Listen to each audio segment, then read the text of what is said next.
Good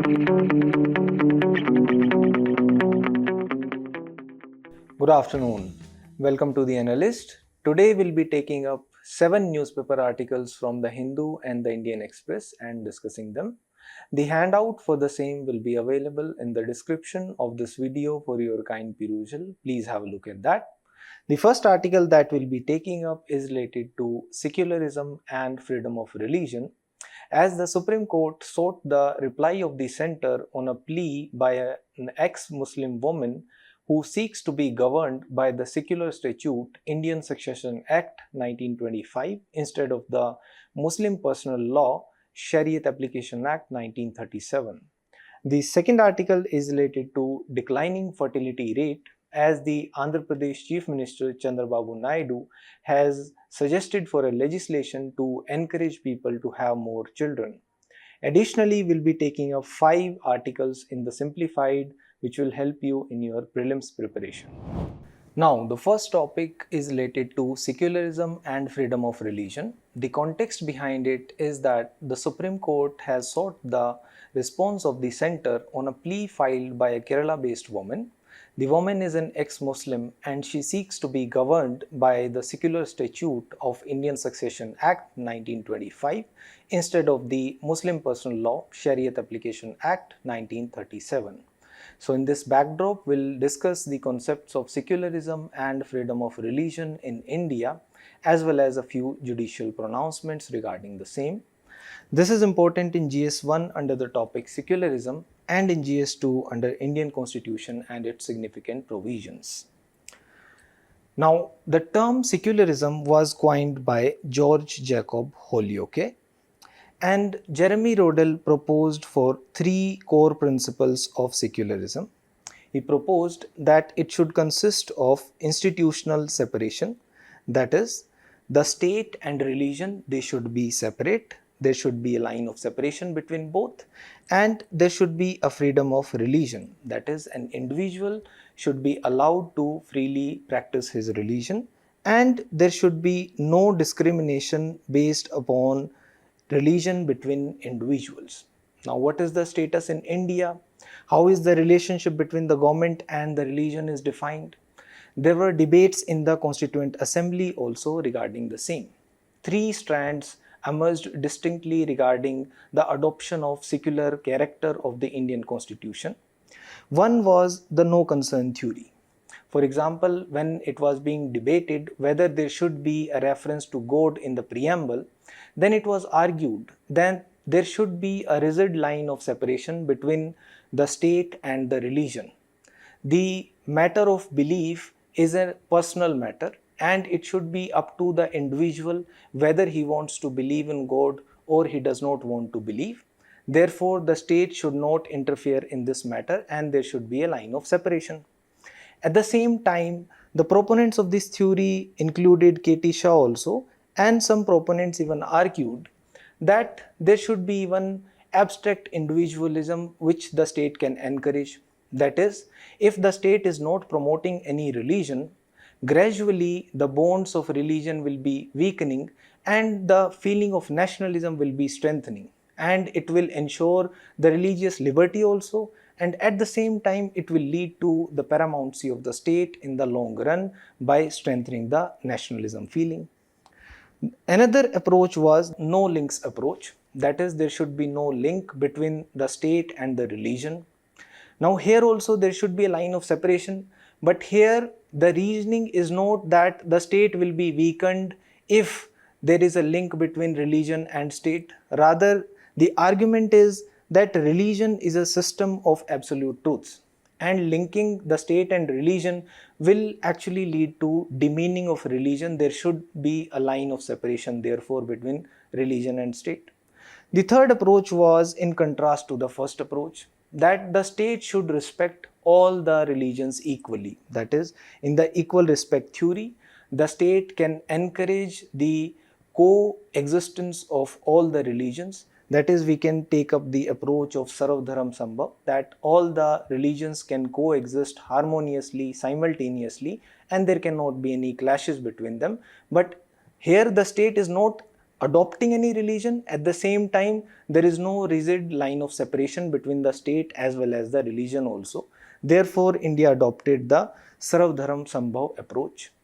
Therefore, although the word secular was not included in the preamble, but various provisions were included in the constitution which reflect the secular character of Indian polity.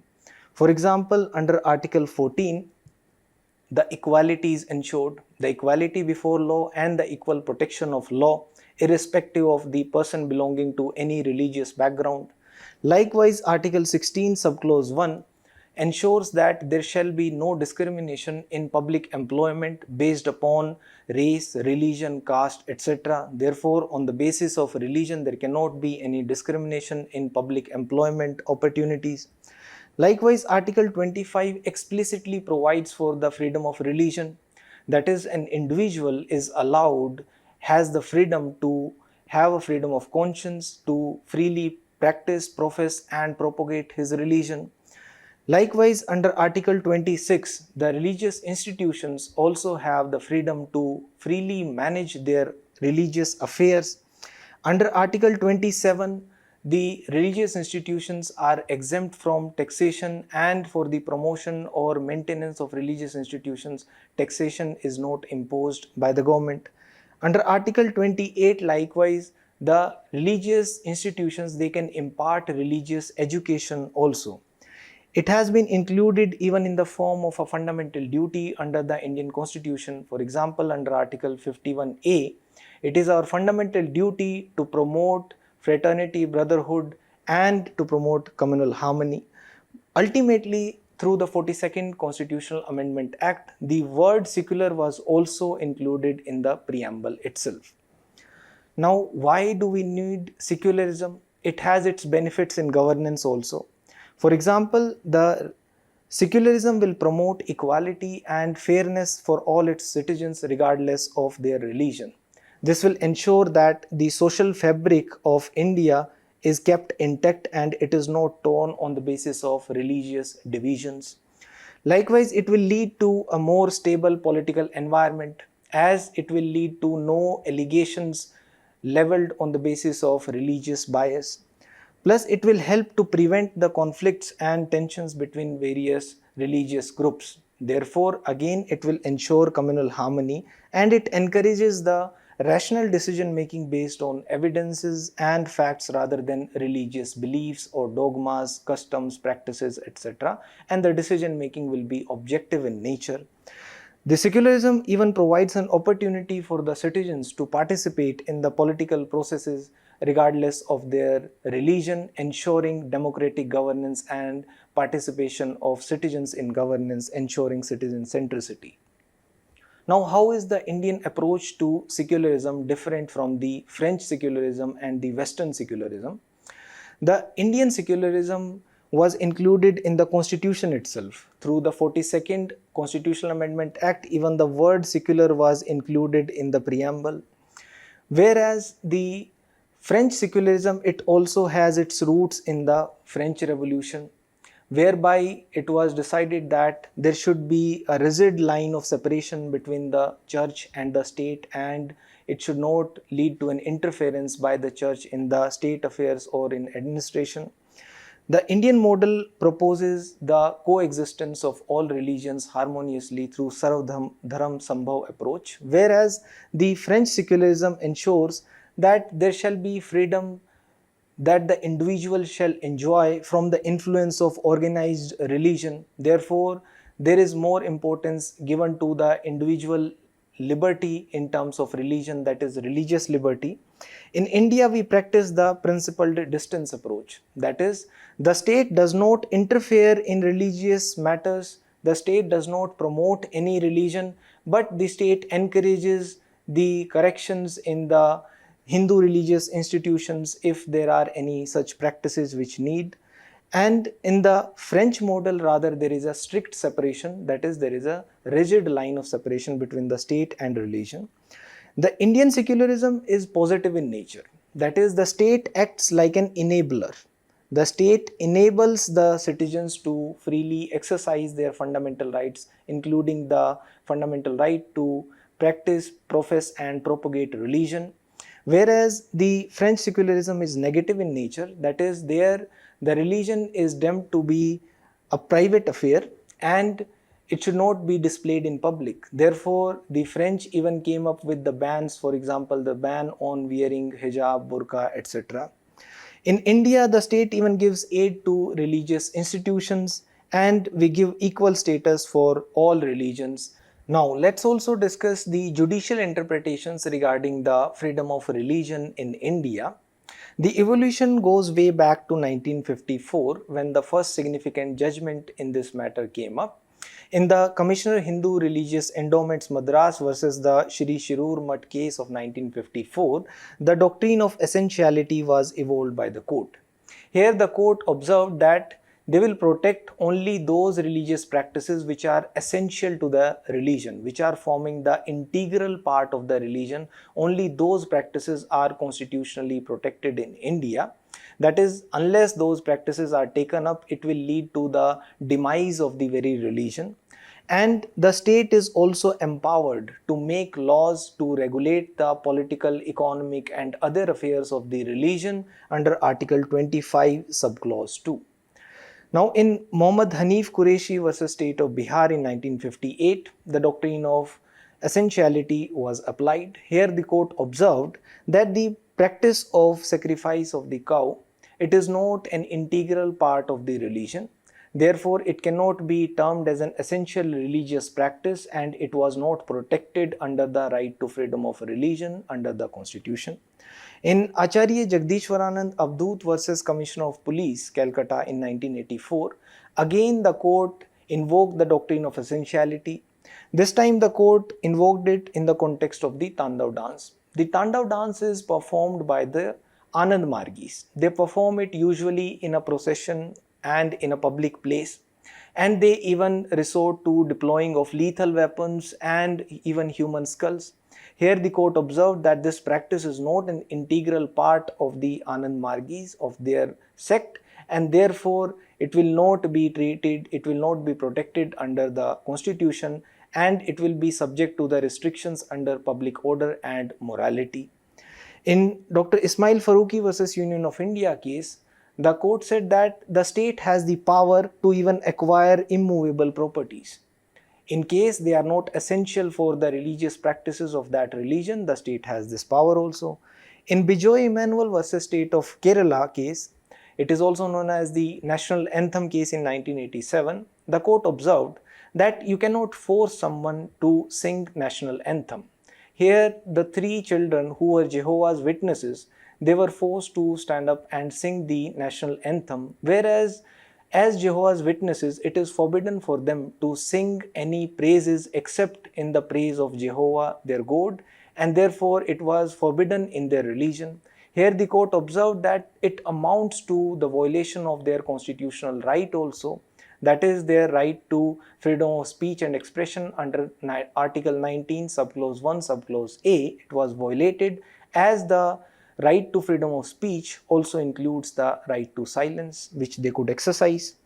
In Shaira Bano versus Union of India case, the court struck down the practice of triple talaq. It was termed as unconstitutional because the court observed that it is not an integral part of the religion.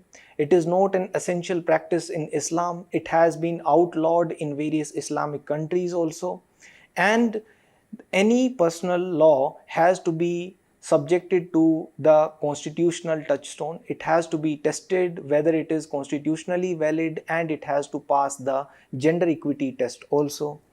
In Indian Young Lawyers Association versus the State of Kerala case in 2018, it is also known as the Sabrimala case. The court allowed the women to enter the temple even if they are aged between the 10 years and 50 years, although it was forbidden earlier as part of the custom or tradition there, but the court observed that the equality of access to the places of worship has to be ensured. Then in Rev Stanislaus versus State of Madhya Pradesh case, the court observed that although there is a right to freedom of propagation of religion guaranteed under Article 25, but that freedom to propagate religion does not include the freedom to forcefully convert another person to another religion. This conversion, if based upon force, coercion, allurement or fraud, it will not be constitutionally valid. Now there is a means practice question also. Examine the concept of secularism in India, focusing on key judicial pronouncements that have shaped its interpretation. How does Indian secularism compare with the French model of secularism? Please try to write it. Now the second article is related to declining fertility rate. The context behind it is that the Chief Minister of Andhra Pradesh, Chandrababu Naidu, has suggested a legislation for encouraging people to have more children. So we'll be understanding why the fertility rates are falling, what will be its impact, as well as a few suggestions. This is important in GS1 under the topic population and its associated issues. Now let's understand some basics first. What is total fertility rate? The total fertility rate, or TFR, is the total number of children that a woman of reproductive age, that is from 15 years of age to 49 years of age, has or is likely to have. What is replacement level total fertility rate? It is that total fertility rate which, if ensured, will ensure that the population replaces itself exactly from one generation to another generation. Usually it is said that the replacement level total fertility rate is 2.1, as it accounts for the infant mortality and the inward and outward migrations, etc. also. Now Malthus proposed a theory that the rate of population growth exceeds the rate of growth of food supply. Therefore, it will lead to a scarcity of resources. Hence, some checks have to be placed on the population growth, otherwise the nature will impose the checks. But he did not account that simultaneously the technology in agriculture also evolves, and therefore the food supply will also keep on increasing.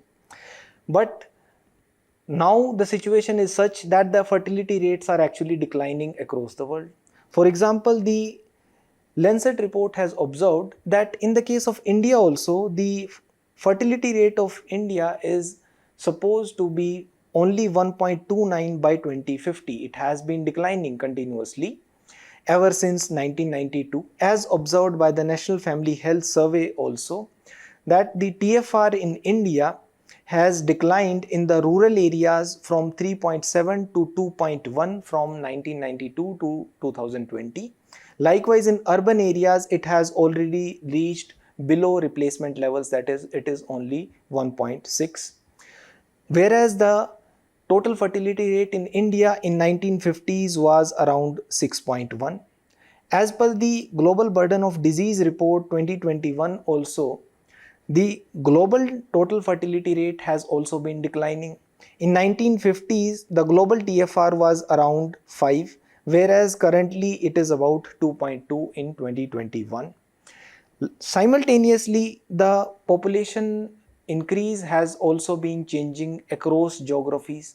For example, the total number of live births were maximum in the region of South Asia and Southeast Asia in the 1950s, whereas currently the maximum number of live births are more in sub-Saharan Africa.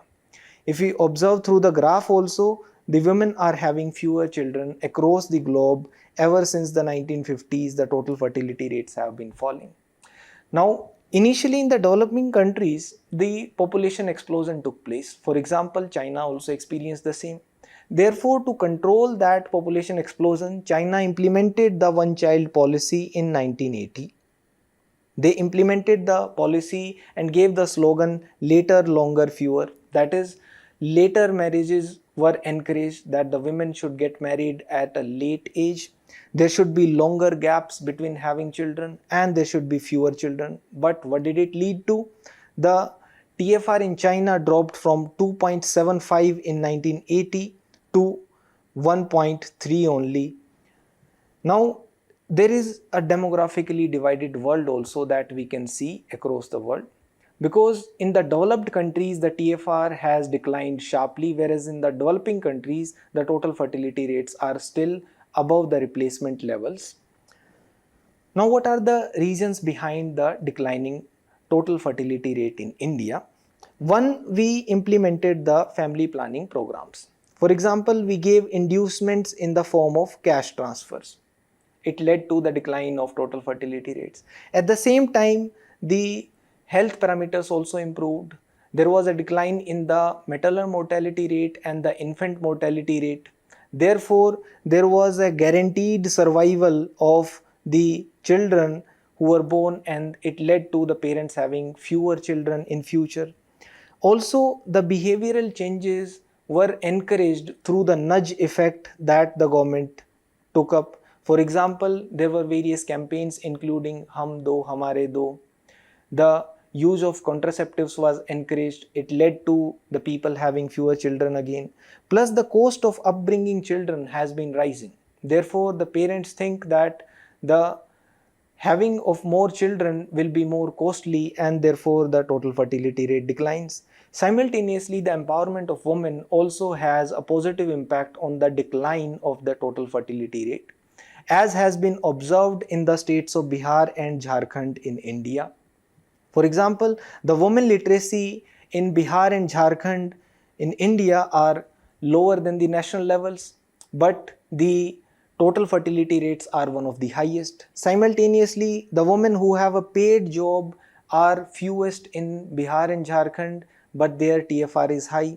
Likewise, the number of women who got married before the age of 18 are also highest in Bihar and Jharkhand, and the use of contraception levels are also less than the national average. Therefore, as the women empowerment takes place, as is the case in southern India, for example in Kerala, the total fertility rate declines. Also, there have been a new trend of going for adoption rather than rearing, as it is costly as well as time consuming. Now, what are the impacts of declining fertility rate? The declining fertility rate leads to better working conditions and higher wages, because the people engaged in the labor force decline, because the younger people population keeps on declining and the aging population keeps on increasing. The labor productivity increases because the number of resources, the per capita availability of capital resources and infrastructure improves as the population declines, and the labor force participation rate also increases. For example, the number of women workers in MG Narega in South India have increased. The World Bank has also observed that the global working age population has already peaked in 2012, as we can observe in the graph itself. Now the working age population has been declining because of the declining fertility levels. The IMF has observed that it will impact the economic growth negatively. For example, it has observed that in the case of Japan, it will be experiencing a decline of economic growth by 0.8% per annum for the next 40 years because of the low total fertility rates. It will lead to a lesser anthropogenic footprint, because fewer number of people will cause fewer emissions, lesser environmental degradation, lesser exploitation of the natural resources, etc. It will improve the quality of social service deliveries. For example, the pressure on the social service infrastructure will be lesser because there will be lesser number of beneficiaries and the quality will improve. For example, there were fewer school admissions in Kerala, and it led to the improvement of education infrastructure there. The dependency ratio, initially it will be better. For example, the infant as well as the old people, they both are considered dependent upon the working age population. When the TFR declines, then the dependents in the children's bracket will be lesser, and the total number of working people to the total number of dependent people will be better. But in the long run, as the TFR declines, as the mortality rates also decline, there are longer life expectancies. The number of people who are in the working age will be declining as the number of aging population will be increasing. Plus, it may cause some issues. For example, delimitation is supposed to take place in 2026, and the states which took up the population control measures since the 1980s, especially the southern states, they will be at a disadvantage as their representation in the Lok Sabha might be lesser. Likewise, there will be concerns regarding the tax devolution also. For example, the states of Uttar Pradesh and Bihar, they alone account for more than 1/4 of the text evolution from the center because of huge populations. Now, what are the challenges of declining fertility rate in India? One, it may lead to an inverted population pyramid. That is, the number of old people, they will be more than the number of working age people in India, and the working age people will feel the heat. It may lead to a demographic disadvantage, again because of the huge aging population as China is facing. It may lead to an increase in the non-developmental expenditure. For example, the expenditure upon the pensions, the subsidies which are needed to support the working age population. The labor shortage may happen, that is, there will be a shrinking labor force because of the lesser number of people in the working age bracket, and we may have to rely upon the immigrants even if in the long run the old age people are more than the working age people. Plus, the potential brain pool of India may be lost. The youth ultimately are the innovators, they are the entrepreneurs, and if there is a decline in the working age population, decline in the youth, then we may be losing out upon the brain pool. It may lead to even skewed sex ratios. For example, as observed by the economic survey, it may lead to the son meta preference as has been observed already. Now, what are some suggestions to get out of this? One, we can take up the Scandinavian model. The Scandinavian model adopts the support programs for the new families. It encourages child care, health care, and even the involvement of males in taking up more responsibilities in coming forward and ensuring gender justice and gender equity, that is, the males have to contribute. Likewise, more social security and economic reform programs can be taken up, because if the people feel safe economically, financially, then they will be able to rear more children. Or we can encourage the migration also as a suggestion. For example, we can encourage the migration from northern India to southern India to correct the regional imbalances, because the northern India will keep on experiencing demographic dividend for another 2 decades, whereas it may already be on the decline in the southern India. Now, there is a mains practice question also. Discuss the key reasons behind declining fertility rate in some regions. What are the potential social, economic and demographic impacts of the same? Please try to write it. The next article is related to weather forecasting. This is important in GS3 under the topic disaster and disaster management. Now, this article talks about the forecasting at the local levels, that is, 5-day weather forecasts updated every hour are now available at the Gram Panchayat level itself. That is, the Gram Panchayat level weather forecasting, it is a joint program between the Ministry of Panchayati Raj, the Indian Meteorological Department and the Ministry of Earth Sciences.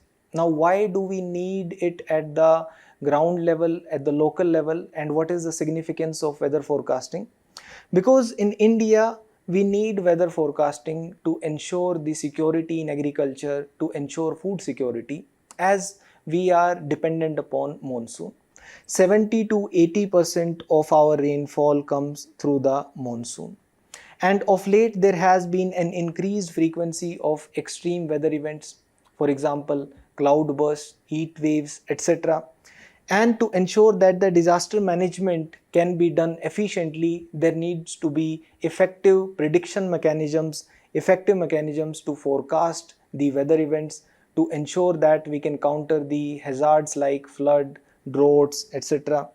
It will ensure that the economic impact that a disaster has, that adverse weather conditions have, they can be minimized. For example, we can be prepared in advance for heat waves or their impact on the crops, etc.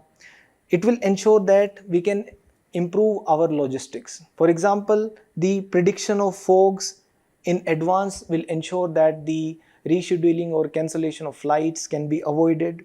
It will ensure better public health and safety, for example, saving them from heat waves, and better resource management in the form of advanced planning in irrigation, in reservoir management, etc.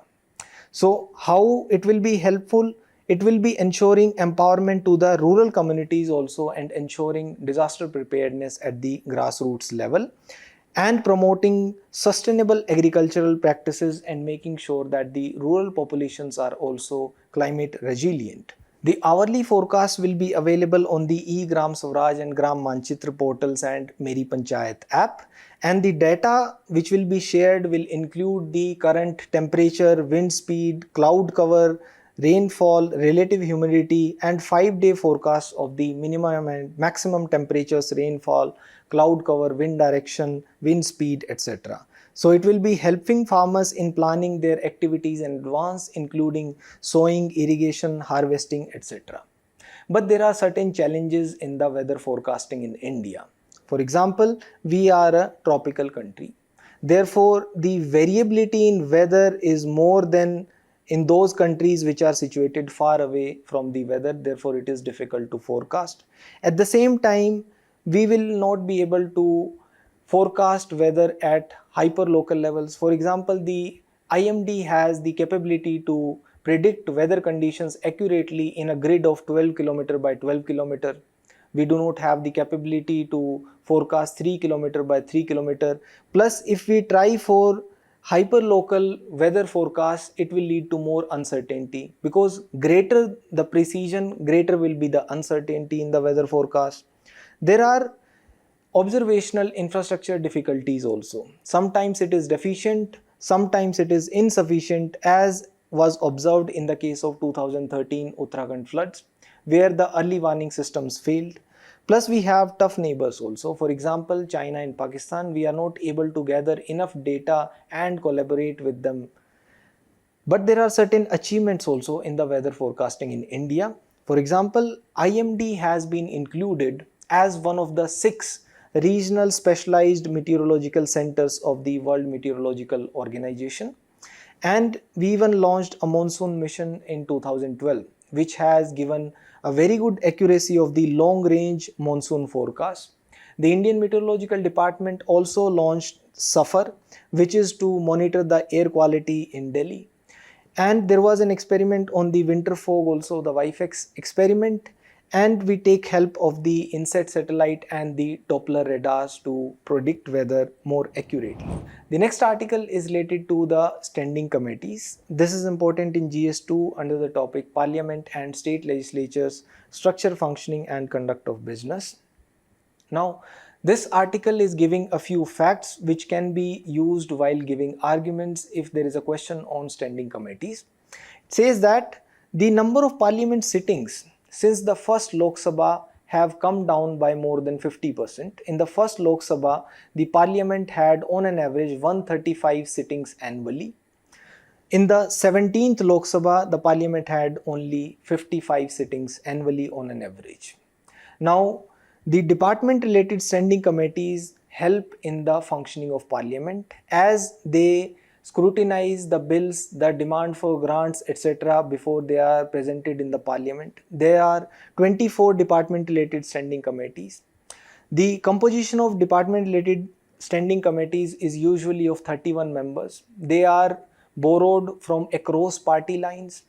21 members belong to Lok Sabha and 10 members belong to Rajya Sabha.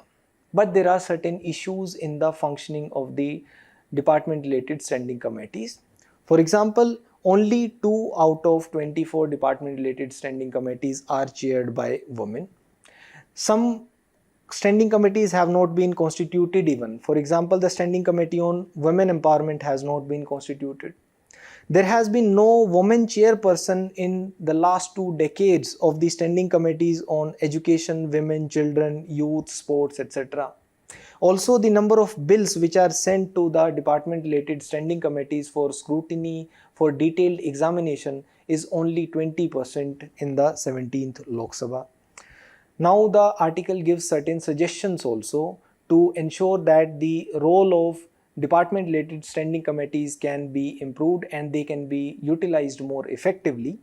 One, the government has to respond to the recommendations of the standing committees according to the rules, usually within 6 months. The author proposes that we can reduce that response time to 60 days only. Likewise, the members of parliament, if they are members of a standing committee, they usually have a tenure of 1 year only. Now, within that 1 year, they are not able to gain that expertise also to participate effectively in its proceedings. Why don't we increase their tenure to 30 months? as we can learn from the experiences of USA and within India in the Kerala Legislative Assembly also. Likewise, we can constitute a parliamentary committee on the national economy to ensure that the economic reforms, they can be taken up, and the public borrowing, etc., it can be scrutinized in detail. There can be a constitution of the Constitution Committee. The Constitution Committee may be utilized to check whether the bills which are presented to the parliament, whether they are ultra vires or intra vires, whether they are violating the constitution. And we can even ensure a scrutiny of the demand for grants even if it is the election year. Usually it is avoided in the election years, as was done in 2019 and 2024 also. Now the next article is related to food subsidy. This is important in GS3 under the topic issues related to direct and indirect farm subsidies and minimum support prices and public distribution system. Now before coming to the article, let's discuss a few basics. Government provides food subsidy. For example, the government procures the food grains from the farmers at the MSP, that is the minimum support price, and this is given to the FCI, which gives it further to the state governments. The state governments get the food grains from the FCI at the central issue price. Usually the central issue price is less than the minimum support price, the price at which the government procures the food grains from the farmers, and the state governments then distribute them through the public distribution system and the sale of grain at the central issue price finally to the beneficiary. But there are certain concerns regarding this. One, it causes a huge burden on the exchequer. That is, the economic cost of the food subsidy is significant. At the same time, it ends up skewing the cropping pattern also, because putting in place a mechanism of MSP which is effectively implemented only for the cereals, not for the pulses and oil seeds, leads to a skewed cropping pattern where the farmers are encouraged to sow more cereals, and it leads to excessive stock holding also at times and an adverse impact on the environment. For example, due to high MSPs promised for paddy in Haryana and Punjab, there is more sowing of rice, which leads to the declining groundwater, as groundwater is used in the sowing of paddy.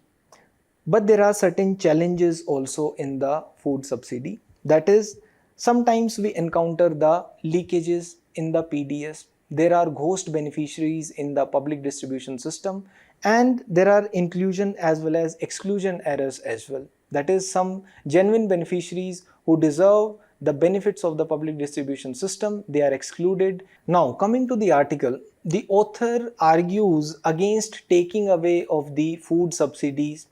The author acknowledges that India needs to increase the spending in the R&D sector in agriculture. It will ensure the increase in crop productivity so that we can develop varieties which can withstand climate change and ensure food security in general in India. And the subsidy for electricity, fertilizers and water leads to inefficient utilization of resources, even causing a detrimental impact on the soil fertility, groundwater, crop diversification efforts, etc. But the author argues that this spending on the R&D in agriculture can be taken out from funds which can be generated elsewhere. Why do we want to take away the food subsidy expense? The cutting of expenditure from the production linked incentive scheme or the other mechanisms can also be explored to fund the spending in agriculture R&D. Because the author says that the components of subsidy to farmers in the food subsidy bill is much less than the input subsidies which are given by the government. That is, the subsidies in the form of electricity, fertilizer, etc., as is the case, for example, in Punjab, which provides free electricity to the farmers, which even causes the exploitation of the groundwater. Now, it won't be correct to say that the food subsidy directly competes with the R&D or other agriculture expenditure by the government, but the food subsidies, as per the author, predominantly benefits the consumers rather than the farmers. For example, even the rice producing farmers, they also, after selling the paddy at the MSP, get it through the PDS system, and they also get the subsidized rice through PDS. Here also the rice producer is in effect getting the income transfer as a consumer. Now the income transfer this way is a modest income transfer at best to the bottom half of the population, and even after the PDS coverage was increased through the National Food Security Act, which increased the coverage from 44% to 67%, the per beneficiary grain supply actually decreased, and therefore ultimately the subsidy bill was not inflated and neither was required any increased production of the food grains. Therefore, the author does acknowledge that the return of the R&D in agriculture is high, but that fund has to come from elsewhere rather than taking away the food subsidy expenses. The next article is related to drug pricing. This is important in GS2 under the topic health. Now, the drug pricing in India is controlled by the National Pharmaceutical Pricing Authority. The National Pharmaceutical Pricing Authority was constituted in 1997. It functions under the Department of Pharmaceuticals, which comes under the Ministry of Chemicals and Fertilizers. What is its core function? It ensures the availability of essential drugs at affordable prices. To ensure affordability, it puts ceilings on the price of the drugs. Now, these ceilings on the prices of the drugs are fixed by the NPPA under the Drug Price Control Order. This Drug Price Control Order is issued by the government under the Essential Commodities Act. As per the latest decision by the government, the NPPA has increased the ceiling price of 8 drugs by up to 50%. It has increased the prices for medications even for common diseases including asthma, tuberculosis, bipolar disorder, glaucoma, etc. Now, prices of these drugs were increased by the National Pharmaceutical Pricing Authority using the Section 19 in the Drug Price Control Order, which allows the government to fix the ceiling of the drugs in case there are extraordinary circumstances and if the government deems it fit and necessary in the public interest to fix the ceiling price of any drug for any such period as it feels the need, and it can even increase or decrease the prices of a drug if it has already been fixed irrespective of the wholesale price index of the nation of that year. In addition, the manufacturers of the drugs, they also have to adhere to the good manufacturing practice guidelines and the conditions of the manufacturing license under the Drugs and Cosmetics Act of 1945. Now, the next article is related to India and China agreement. This is important in GS2 under the topic India and its neighborhood relations. India and China have reached an arrangement regarding the patrolling on borders. Before talking about the current arrangement, let's look at the status quo and the earlier precedents. The earlier precedents were guided by Article 4 of the 2005 Border Pact. It was the earlier border pact between India and China. In case there is a face-off between the troops of India and China, the code of conduct which has to be followed by the troops of both the sides are regulated by Article 4 of the 2005 Border Pact.